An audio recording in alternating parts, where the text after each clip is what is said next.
August ছিল আমার মশাইয়ের জন্মদিন, তার জন্য ছোটখাটো ডেকোরেশনের ব্যবস্থা করছি এখানে সবাই মিলে। আর কাকিমাই প্রথমবার এই টুলটা দিয়ে বেলুন ফোলালো, তারপর আমরা দুজন মিলে সিম্পলের উপর একটু ডেকোরেশন করলাম। রাতের ডিনারের জন্য বিরিয়ানি আনতে আমরা গেছিলাম আমাদের পছন্দের দোকানটায়। সব প্যাকেটগুলো ঢুকিয়ে ব্যাগটা এতটাই ভারী হয়ে গেছিল যে বারবার নিচে রাখতে হচ্ছিল। সেখান থেকে বাড়ি এসে তাড়াতাড়ি আমিও কোনো রকম রেডি হয়ে নিয়েছি বার্থডে পার্টিতে যাওয়ার জন্য। বার্থডে ডেকোরেশনটা কিছুটা এরকম হয়েছে। লাইটস গুলো তো আমরা আগেই লাগিয়ে গেছিলাম, দাদাভাই সেগুলোতে লাইন দিচ্ছে। গেস্টও সবাই এসে গেছে, তাই আমি আর কাকিমা মিলে কেক দুটো টেবিলে জায়গা মতন রেখে দিলাম। এদিকে বার্থডে বয় কেমন কেক কাটার জন্য এক্সাইটেড হয়ে আছে দেখুন। ঘরটা অন্ধকার করে ওই লাইটস গুলো জ্বালিয়ে আরো বেশি সুন্দর লাগছে। ডেকোরেশনটা সিম্পল হলো বেশ ভালোই হয়েছিল।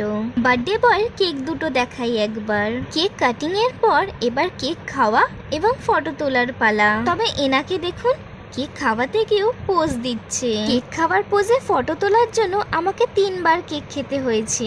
এই যে এক ছোট্ট মিষ্টি গেস্ট আছে, এবার সে কেক খাবে। এ তো বেচারা ভয় পেয়ে গেছিল পার্টি পপারের সাউন্ডে। বার্থডে বয়ের লুক তো আপনাদের দেখানোই হয়নি ঠিক করে। সব উপলক্ষরই একটাই উদ্দেশ্য, তা হলো পেট পুজো। সে বিয়ে হোক কি জন্মদিন, কি তাই তো। কাকিমা দিয়ে গেল কোল্ড ড্রিঙ্কস, যেটা খাবারের থেকেও আগে দরকার ছিল। জন্মদিন মানে তো গিফটস দেওয়া দেবে হবেই। সব শেষ করে গেস্ট চলে যেতেই আমরা সবাই মিলে বসলাম খেতে।